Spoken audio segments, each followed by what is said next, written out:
आचार्य सरिता मिश्रा वैदिक ज्योतिष शिक्षण संस्थान में आप सभी दर्शकों का हार्दिक अभिनंदन करती हूँ।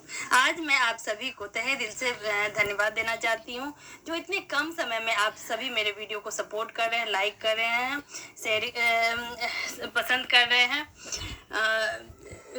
इसके लिए मैं आप सभी को बहुत बहुत धन्यवाद देना चाहती हूँ कि आप सभी मेरी इस यात्रा में मेरा साथ दे रहे हैं। मेरी संकल्प शक्ति को इससे और एक मजबूती प्रदान मिल रही है। ऐसे ही मेरा साथ बनाए रखिएगा हमारे साथ, और मैं आप सभी के लिए ऐसे ही समय समय पे नॉलेजेबल वीडियोस लाती रहूँगी, चाहे वो ज्योतिष संबंधित हो, अध्यात्म से संबंधित हो, कोई भी करेंट इवेंट हो। मैंने ज्योतिष के क्षेत्र में जो भी अध्ययन कर रखा है, जो चाहे वो वैदिक ज्योतिष का हो, न्यूमरोलॉजी हो, टैरो हो, वास्तु हो, पामिस्ट्री हो, फेस रीडिंग हो, जेमोलॉजी हो, जो भी कर रखा है इन और जो मैं ये 10-12 साल से मैं इस फील्ड में लोगों को सेवा दे रही हूँ, इसका जो भी मुझे अनुभव मिला है, जो मैंने अपने प्रैक्टिस में सीखा है, अपने गुरुओं के आशीष से सीखा है, इसके माध्यम से ये शास्त्र, ज्योतिष शास्त्र के माध्यम से मैं समाज के लोगों के लिए क्या इस ज्योतिष शास्त्र के माध्यम से क्या मदद कर सकती हूँ, इसको लेके ये मेरा प्रयास है। आगे इस प्रयास में मैं और भी कई चीज़ें इसमें ऐड करती जाऊंगी, तो ये यात्रा आप मेरे साथ हम बने रहिए। इसमें बहुत सारे मोड़ आएंगे जिसमें कि नई नई चीज़ें अपने आप ही, देखिए ये चीज़ें हमारे बस की नहीं है। जो परमात्मा हमसे करवा रहा है हम करते हैं। प्रभु की इच्छा है कि वो क्या करवा रहा है हमसे, हम सिर्फ माध्यम बन के चीज़ों को अंडरस्टैंड करके अपना एक रोल प्ले कर रहे हैं। तो इसी के साथ आज मैं आप सभी को के सामने एक जया एकादशी को लेके आई हूँ कि जया एकादशी का त्योहार कब है, इस एकादशी का शास्त्रों में क्या महत्व है, शुभ तिथि शुभ मुहूर्त क्या रहने वाली है, पौराणिक इससे संबंधित कथा क्या है, प्रत्येक राशि के अनुसार कौन से उपाय करने से हमें भगवान विष्णु का आशीष प्राप्त होगा, इस दिन क्या करना चाहिए क्या नहीं, इन सब के बारे में आज मैं आप सभी को विस्तार से जानकारी दूंगी। अगर जानकारी आप लोगों को अच्छी लग रही है तो इसको पसंद करें, इसको औरों को भी ज़्यादा से ज़्यादा शेयर करें ताकि वो भी इस जानकारी से लाभान्वित हो सके। बेल आइकन को प्रेस कर ले कृपया, ताकि जो भी मेरी करेंट इवेंट से संबंधित जो भी वीडियोस आएगी वो आपको सही समय पे आपको इसकी सूचना मिल जाएगी। और यदि किसी को अपनी कुंडली मुझसे एनालाइज करवानी है तो मेरे मोबाइल नंबर, जो कि मेरा व्हाट्सअप नंबर है, उस पर कंसल्टेंसी टाइप करके या हिंदी में परामर्श टाइप करके आप मुझसे अपनी पत्री, इससे आगे की जानकारी आपको मैसेज के माध्यम से मिल जाएगी और आप अपनी पत्री मुझसे एनालाइज करवा सकते हैं। ये ज्योतिष ये मेरा चैनल बनाने का उद्देश्य, एकमात्र उद्देश्य है कि समाज को, जो भारत धर्म का देश रहा है, आध्यात्म का देश रहा है, इसको जो हमारी प्राचीन जो परंपरा थी उसको आज के परिवेश में हम लोग कहीं ना कहीं भूल चुके हैं। और आने वाले समय में जैसा कि 2020 में शनिदेव मकर राशि में गोचर कर गए, और तभी से लेके जो शनिदेव 2020 में 24 जनवरी 2020 को शनिदेव अपनी ही राशि स्वराशि में गोचर कर गए, और तब से लेके शनिदेव जो कि एक राशि में 2.5 वर्ष तक रहते हैं, और तब से और शनिदेव यहाँ पे मैं बताना चाहूँगी कि शनिदेव दुख, बीमारी, महामारी के कारक ग्रह होते हैं। और जैसा कि हम सभी देख ही रहे हैं कि इस लगभग 2-2.5 वर्ष से देश दुनिया में किस तरह से स्वास्थ्य को लेके आपाधापी मची हुई है, कितने ही लोग काल के ग्रास में समा चुके हैं। और शनिदेव अगली राशि कुंभ राशि में फिर से प्रवेश करेंगे 29 अप्रैल को, जो कि उनकी स्वयं की खुद की कुंभ राशि है, वहां भी वो 2.5 वर्ष रहने वाले हैं। तो चीजें जो ये जो दशक है, ये 2020 से लेके 30 का एरा है, ये एक परिवर्तन का युग है, और ये परिवर्तन के युग में परमात्मा हमें फिर से वो पुनरावृत्ति की तरफ ले जाने को धकेल रहे हैं कि भारत में जो ज्योतिष और आध्यात्म की प्राचीन परंपरा रही है उसको जो हम भूल चुके हैं और भौतिकवादी हो रहे हैं, उसको लेसन देने के लिए शनिदेव ये सारी घटनाएं करवा रहे हैं। जो शनिदेव का एक जो कॉन्सेप्ट है कि मानवता की सेवा, सच्ची सेवा, समाज में बराबरी का दर्जा, जो कि ये सारी चीजें हम भूल चुके हैं। प्रकृति के साथ खिलवाड़ नहीं करना, जो कि कहीं ना कहीं से हम अपने फायदे के लिए पेड़ पौधों, नदी सबको समाप्त धीरे धीरे करते जा रहे हैं। तो नेचर हमें कुछ न कुछ सिखाना चाह रही है। और यहाँ पे थोड़ा सा मैं जानकारी दे दूंगी कि शनिदेव को ही क्यों इतना ज्यादा क्रूर माना जाता है ज्योतिष में। क्योंकि कुंडली कुंडली क्योंकि सारे ग्रह की अपनी एक सीमित गोचर की है, जिसमें कि सबसे जैसे सूर्य एक राशि में 1 महीने का गोचर होता है। चंद्रमा सवा 2 दिन में एक राशि परिवर्तन करते हैं। मंगल 45 दिन में एक राशि से दूसरी राशि में परिवर्तन करते हैं। बुध 22 से 25 दिन में एक राशि से दूसरी राशि में परिवर्तन करते हैं। बृहस्पति देव 12 से 13 महीने एक राशि से दूसरी राशि में परिवर्तन करते हैं। राहु केतु 18 महीने एक राशि से दूसरी राशि में परिवर्तन करते हैं। और शनि देव जो है वो 2.5 वर्ष तक एक राशि से दूसरी राशि में प्रवेश करते हैं। इस तरह से शनि देव को पूरे भचक्र को, पूरे ब्रह्मांड को पार करने में, एक मेष राशि से लेके मीन राशि तक पार करने में लगभग 30 वर्ष का समय लग जाता है। और ये शनि की साढ़े साथी प्रत्येक जातक के जीवन में 3 बार आती है, हर प्रत्येक 30 वर्ष के पर। और इस साढ़े साथी के क्रम में शनिदेव सिर्फ हमें लेसन सिखाने आते हैं कि इन 30 वर्षों में हमने किस फील्ड में क्या कर रखा है, उसका सारा लेखा जोखा वो लेके, और जिस भी जहाँ भी उन्हें लगता है कि इस फील्ड में हमने कहीं से कुछ कम प्रयास किया है, उस प्रयास को वो और मेहनत करवा के और मजबूत करा के हमें आगे का रास्ता अग्रसर करने के लिए प्रेरित करते हैं। तो यहाँ मैं इस वीडियो का जो टॉपिक है उससे थोड़ा सा भटक रही हूँ। कुल मिलाकर सीधा कहने का आशय ये है कि ज्योतिष के माध्यम से, अध्यात्म के माध्यम से भारत विश्व गुरु बनने की ताकत रखता है। इसके बिना समाज में परिवर्तन जो भी अभी कुछ चल रहा है, और आगे ये तो सिर्फ एक फिल्म का हम लोग का एक ट्रेलर देख रहे हैं, आगे और भी बहुत कुछ होने वाला है। और भारत जैसा कि भारत का इतिहास एक धर्म का इतिहास रहा है, इसमें वही बच पाएगा, वही एक अपने आप को मजबूत स्थिति में रख पाएगा जो इस प्रकृति के साथ चलेगा, नेचर के साथ चलेगा, ज्योतिष और आध्यात्म के तरफ चलेगा, इंसान के बारे में सोचेगा, मानवता की मानव के बारे में एक दया की भावना रखेगा, प्रेम की भावना रखेगा। ये सारी बातें हैं जो कि मैं इसको डिटेल में मैं अलग से वीडियोस में अलग अलग करके मैं और डिटेल में समझाऊंगी। यहाँ मैं सिर्फ हिंट्स दे रही हूँ कि प्रकृति में बदलाव लाके कि हमने नेचर के साथ खिलवाड़ किया है, और प्रकृति हमें फिर से खुद प्रेजेंट होके किसी न किसी रूप में हमें उसको लेसन कराना सिखा रही है।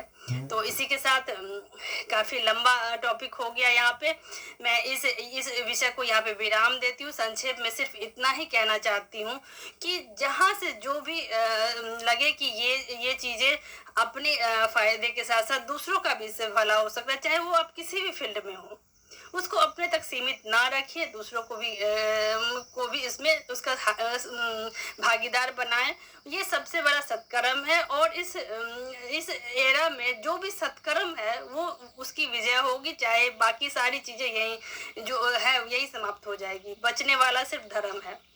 तो चलिए आप मेरे साथ बने रहिए, और आगे आप मैं ऐसे ही नॉलेजेबल वीडियोस के माध्यम से ज्योतिष और आध्यात्म के रहस्य को धीरे धीरे आपको समझाती रहूंगी। थोड़ा हिंट हर वीडियो में, अगर ये जो भी परमात्मा मेरे माध्यम से बुलवा रहा है, करवा रहा है, बस मैं अपना एक रोल प्ले कर रही हूँ। तो इसी के साथ चलिए आज बात करें कि जया एकादशी का व्रत क्या है। जया एकादशी का व्रत हर साल शुक्ल पक्ष के माघ महीने में मनाया जाता है। यह व्रत इस वर्ष शनिवार 12 फरवरी 2022 को किया जाएगा। हिंदू धर्म में विश्वास करने वाले लोग मानते हैं कि इस दिन निर्धारित परंपराओं अनुष्ठानों का पूरी तरह से पालन करने से भगवान विष्णु प्रसन्न होते हैं और अपने भक्तों को दिव्य लाभ प्रदान कराते हैं। साथ ही इस दिन को निष्ठा पूर्वक करने से माता लक्ष्मी की कृपा भी प्राप्त होती है। इसके अलावा जया एकादशी का व्रत करने से व्यक्ति के जीवन में कष्ट और दुख दूर होते हैं। सनातन धर्म में जया एकादशी को एक बेहद ही महत्वपूर्ण दिन माना गया है। जया एकादशी माघ मास के शुक्ल पक्ष एकादशी तिथि को कहा जाता है। एक वर्ष में लगभग 24 से 26 एकादशी तिथियां पड़ती है, जिसमें से प्रत्येक एकादशी तिथि का अपना एक अलग महत्व है, जिसमें जया एकादशी भी शामिल है। ये एकादशी बेहद ही पुण्य और पुण्य मानी गई। ये माना जाता है कि इस दिन व्रत उपवास करने से भूत प्रेत और पिशाच जैसे रूपों से मुक्ति मिलती है। जया एकादशी के दिन भगवान विष्णु की पूजा का विधान बताया गया है। दक्षिण भारत में कुछ हिंदू संप्रदायों में विशेष रूप से कर्नाटक और आंध्र प्रदेश राज्यों में जया एकादशी को भूमि एकादशी या भीष्म एकादशी के रूप में मनाया जाता है। पुराण और भविष्योत्तर पुराण दोनों में जया एकादशी के महत्व का उल्लेख मिलता है। स्वयं भगवान श्री कृष्ण ने युधिष्ठिर को इस दिन के महत्व बताते हुए कहा था कि इस दिन का उपवास करने से व्यक्ति को ब्रह्म हत्या जैसे पापों से मुक्ति मिलती है। माघ महीना भगवान शिव और की भक्ति के लिए शुभ माना जाता है, इसीलिए जया एकादशी भगवान शिव और भगवान विष्णु के उपासकों दोनों के लिए महत्वपूर्ण माना जाता है। जानते हैं कि जया एकादशी व्रत का समय काल क्या रहने वाला है। 12 फरवरी 2022 शनिवार को टाइमिंग रहने वाला है। 1:54 से इसकी शुरुआत होगी और 4:57 पर समाप्त हो जाएगा। शुभ मुहूर्त की बात करें, पारण का शुभ मुहूर्त की बात करें तो जया एकादशी का पारण मुहूर्त रहने वाला है 7:01 से 9:13 फरवरी को यह अवधि रहने वाली है और यह अवधि काल का टाइमिंग रहेगा पूरा कुल अवधि है 2 घंटा 13 मिनट। अब जानते हैं कि जया एकादशी की पूजन विधि क्या रहने वाली है। हिंदू धर्म में माघ महीने को पवित्र का महीना माना जाता है, इसीलिए इस पूरे महीने में उपवास और शुद्धिकरण को बेहद ही महत्वपूर्ण माना जाता है। इस महीने के शुक्ल पक्ष को जया एकादशी मनाई जाती है। जया एकादशी के दिन भगवान विष्णु की भक्ति के साथ पूजा की जाती है। जया एकादशी का व्रत करने वाले को प्रातः काल ब्रह्म मुहूर्त में स्नान करना चाहिए। इसके बाद पूजा वाली जगह को अच्छी तरह से साफ करके वहाँ गंगाजल या पवित्र जल छिड़कना चाहिए। उसके बाद पूजा वाली जगह को अच्छी तरह से साफ करके वहाँ गंगाजल या पवित्र जल छिड़कना चाहिए। पूजा स्थल पर भगवान विष्णु की कोई छोटी सी मूर्ति या तस्वीर रखे। भगवान को चंदन का लेप, तिलक, फल, दीपक और धूप अर्पित करे। मूर्ति को स्थापित करने के बाद पूजा शुरू करें। पूजा करते समय भगवान कृष्ण के भजन और भगवान विष्णु सहस्त्रनाम का जप करें। इस दिन विष्णु सहस्त्रनाम और नारायण स्तोत्र का पाठ करना बेहद ही शुभ माना जाता है। पूजा में भगवान को प्रसाद, नारियल, अगरबत्ती और फूल अर्पित करें। पूजा के दौरान ओम नमो भगवते वासुदेवाय मंत्र का जाप करें। अगले दिन यानी द्वादशी के दिन पूजा करें और इसके बाद व्रत का पालन करें। द्वादशी के दिन ब्राह्मणों को या फिर गरीब और जरूरतमंद लोगों को भोजन कराएं। इसके बाद उन्हें एक जनेऊ और सुपारी दे। इसके बाद ही अपने व्रत का पालन करें। इस दिन का व्रत रखने से व्यक्ति भूत, प्रेत और पिशाच की निम्न योनियों से मुक्ति मिल जाती है। अब जानते हैं कि जया एकादशी इससे संबंधित पौराणिक व्रत कथा क्या रहने वाली है। जया एकादशी की यह कथा स्वयं प्रभु श्री कृष्ण ने युधिष्ठिर को सुनाई थी। इस कथा के अनुसार एक समय की बात है, नंदन वन में उत्सव मनाया जा रहा था। इस उत्सव में सभी देवी देवता, सिद्ध संत और दिव्य पुरुषों ने भाग लिया था। इस दौरान गंधर्व गा रहे थे। उस समय गंधर्व कन्याएं नृत्य कर रही थी। उस उत्सव में माल्यवान नामक एक गंधर्व लड़का और पुष्पावती नामक एक गंधर्व लड़की भी मौजूद थे। माल्यवान बेहद ही खूबसूरती के साथ गंधर्व गीत गाने के साथ दिखने में बहुत ही खूबसूरत थे। वही गंधर्व कन्याओं में पुष्पावती भी अत्यंत ही खूबसूरत थी। एक दूसरे को देखने के बाद दोनों एक दूसरे में इस तरह से खो गए कि दोनों ने अपनी खो दी, जिससे भगवान इंद्र नाराज हो गए।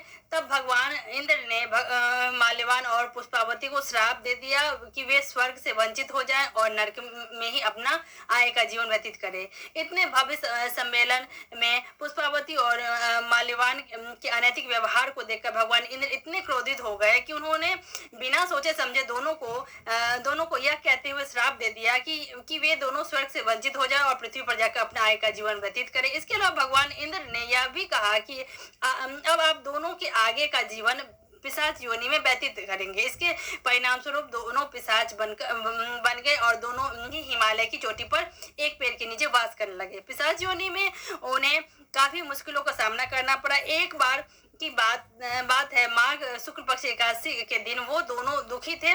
उन्हें खाने में उस समय केवल फल ही मिले। रात भर उनको बहुत ज़्यादा ठंड लगी, इसीलिए पूरी रात एक साथ बैठे रहे।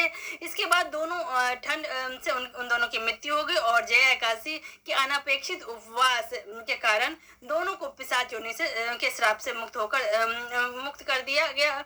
अब दोनों पहले से भी ज्यादा खूबसूरत हो गए और उन्हें स्वर्ग में स्थान दे दिया गया। स्वर्ग में जाकर उन्हें वापस देखकर देवराज इंद्र बेहद चकित हुए और उन्होंने पूछा कि आप दोनों ने खुद को पिशाच योनि से कैसे मुक्त किया। तब माल्यवान ने उन्हें बताया कि यह भगवान विष्णु की जया एकादशी का फल है। एकादशी के फलस्वरूप हमें पिशाच योनि से मुक्ति मिली है। यह सुनकर देवता इंद्रदेव प्रसन्न हुए और उन्होंने कहा कि क्योंकि आप भगवान जगदीश्वर के भक्त हैं, इसीलिए आपको मेरे द्वारा सम्मानित किया जाएगा और आप स्वर्ग में आनंद पूर्वक रह सकते हैं। जब भगवान श्री कृष्ण की यह कथा सुनी तो उन्होंने कहा कि जया एकादशी के दिन जगतपति जगदीश भगवान विष्णु की पूजा हमें अवश्य ही करनी चाहिए। एकादशी का व्रत करने वाले भक्तों को दसवीं के दिन केवल एक बार भोजन करना चाहिए। इस दौरान इस बात को अवश्य सुनिश्चित करें कि इस दौरान आप केवल सात्विक भोजन खाएं। एकादशी के दिन भगवान विष्णु का ध्यान करें और उनकी पूजा करें। पूजा में धूप दीप चंदन फल तिल पंचामृत अवश्य शामिल करें और व्रत का संकल्प लें।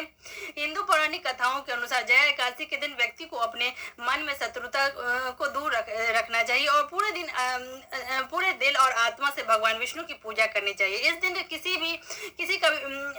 से भी बुरा व्यवहार, बेईमानी या किसी का बुरा नहीं सोचना चाहिए। इस दौरान नारायण स्रोत और विष्णु सहस्त्र नाम का पाठ करना बेहद ही शुभदायक होता है। जो लोग इस व्रत को पूरी श्रद्धा और भक्ति के साथ करते हैं उन पर मां लक्ष्मी और भगवान विष्णु की असीम कृपा बनी रहती है। अब जानते हैं कि जया एकादशी में ध्यान देने वाली बात क्या है, कि क्या करे और क्या न करे। इस दिन पवित्र गंगा नदी में स्नान करे और दान पुण्य करे। हालांकि यदि गंगा में स्नान करना संभव नहीं हो तो जो भी आप घर के जल से स्नान करें उसमें गंगा जल की कुछ बूंदे डालकर उससे भी स्नान किया जा सकता है। इससे भी पुण्य फल की प्राप्ति हो जाएगी। जया एकादशी के एक दिन पहले यदि आप विवाह की योजना बना रहे हैं, इस संदर्भ में अपने परिवार के साथ बातचीत करना चाहते हैं तो जया एकादशी के दिन व्रत करते समय हल्दी चंदन केसर और केले का दान अवश्य करें। जया एकादशी का उपवास पूर्वजों के आशीर्वाद, अच्छे स्वास्थ्य, सम्मान, बुद्धि और मोक्ष के लिए अवश्य करें। जया एकादशी के दिन तामसिक भोजन और नशीले पदार्थों का सेवन इस दिन बिल्कुल भी न करें। इस दिन केवल सात्विक भोजन ही करें। अपने आसपास के मौजूद सभी लोगों का सम्मान करें, गुस्सा न करें और न ही किसी से झूठ बोले और किसी प्रकार की शारीरिक अंतरंगता से भी बचे। ब्रह्मचर्य का पालन करें। जया एकादशी के दिन जानते हैं कि प्रत्येक राशि के अनुसार हमें कौन से उपाय करने से भगवान विष्णु का सुवासिस प्राप्त होगा। जया एकादशी जानते हैं कि जया एकादशी के दिन प्रत्येक राशि के अनुसार हमें कौन से उपाय करने से भगवान विष्णु और मां लक्ष्मी का सुवासिस प्राप्त होगा। सबसे पहले मेष राशि के जातकों को जया एकादशी के दिन व्रत करना चाहिए। जया एकादशी के दिन भगवान नरसिंह की पूजा करनी चाहिए। जया एकादशी के दिन तुलसी के पौधे में जल चढ़ाना चाहिए। वृषभ राशि के जातकों को इस दिन नारायण का पाठ करना चाहिए। विकलांग व्यक्तियों को दही चावल का दान करना चाहिए। तौर पर इस दिन बड़ों का आशीर्वाद लें। मिथुन राशि के जातकों को इस दिन ओम नमो भगवते वासुदेवाय मंत्र का यथाशक्ति जप करना चाहिए। जया एकादशी के दिन व्रत रखें और केवल दूध और फल का सेवन करें। इस दिन पीपल के पत्ते पर दूध और केसर की बनी मिठाई भगवान विष्णु को समर्पित करें। अब जानते हैं कर्क राशि के जातकों को इस दिन क्या करना चाहिए। कर्क राशि के जातकों को भगवान विष्णु को केले का भोग लगाएं और गरीबों में इस भोग को बांटें। भगवान विष्णु के साथ मां लक्ष्मी की पूजा करें और पूजा में गोमती चक्र और पीली कौड़ियां भी रखें। वृद्ध महिलाओं को जया एकादशी के दिन दही चावल अवश्य खिलाएं। अब जानते हैं कि सिंह राशि के जातकों को इस दिन क्या करना चाहिए। सिंह राशि के जातकों को इस दिन विष्णु सहस्त्रनाम का जाप करना चाहिए, पाठ करना चाहिए और जरूरतमंदों की मदद करनी चाहिए। इस दिन नारायण और आदित्य हृदय स्रोत का पाठ करना चाहिए। इस दिन बड़ों का आशीर्वाद अवश्य ले। कन्या राशि के जातकों को इस दिन व्रत के लिए भक्त को पहले 10वें दिन या 10वीं के दिन सात्विक या सादा भोजन करना श्रेष्ठ रहता है। प्रातः काल स्नान कर व्रत का संकल्प ले। भगवान विष्णु के अवतार श्री कृष्ण को सुगंधित अगरबत्ती दिए फल और पंचामृत अर्पित करें। रात्रि जागरण के दौरान भगवान विष्णु की पूजा करें। तुला राशि के जातकों को इस दिन 12वें दिन द्वादशी के तिथि को किसी जरूरतमंद व्यक्ति या ब्राह्मण को भोजन कराएं, दान करें और व्रत का पालन करें। इस दिन भगवान विष्णु के समक्ष घी का दीपक जलाएं। इस दिन ललिता ललिता सहस्त्र नाम और विष्णु सहस्त्र नाम का पाठ करें। वृश्चिक राशि के जातकों को इस दिन विष्णु भगवान की कृपा प्राप्त करने के लिए व्रत के दौरान खाने पीने में संयम के साथ सात्विक भोजन का अभ्यास करना चाहिए। इस दिन व्रत करने वाले व्यक्ति को भगवान विष्णु की कृपा पाने के लिए किसी से बात करने के लिए कठोर शब्दों का प्रयोग नहीं करना चाहिए। इस दिन क्रोध और झूठ बोलने से हमें बचना चाहिए। एकादशी के दिन सुबह जल्दी उठना चाहिए और शाम को नहीं सोना चाहिए। धनु राशि के जातकों को इस दिन ओम नमो नारायण मंत्र का यथाशक्ति जप करना चाहिए। बड़ों का आशीर्वाद अवश्य लें। जय एकादशी का दिन उपवास रखें। मकर राशि के जातकों को इस दिन व्रत रखना चाहिए और बड़ों को आशीर्वाद लेना चाहिए। इस दिन सुबह और शाम दोनों समय विष्णु सहस्त्र नाम का पाठ करें। इस दिन शाम को आधा घंटा ध्यान अवश्य करें। कुंभ राशि के जातकों को इस दिन भिखारियों को भोजन कराना चाहिए। इस दिन हनुमान जी की पूजा करनी चाहिए। आपको इस दिन किसी बड़े वैष्णव का आशीर्वाद अवश्य लेना चाहिए। मीन राशि के जातकों को इस दिन बड़ों का आशीर्वाद अवश्य लेना चाहिए। इस दिन प्रातः काल भगवान विष्णु को पुष्प अर्पित करना चाहिए। प्रतिदिन यथाशक्ति ओम नमो नारायण नमः मंत्र का जप करना चाहिए। इसी के साथ भगवान का आशीर्वाद हम सभी के ऊपर बना रहे, इसी प्रार्थना के साथ मैं लेती हूँ आपसे विदा। नमस्कार।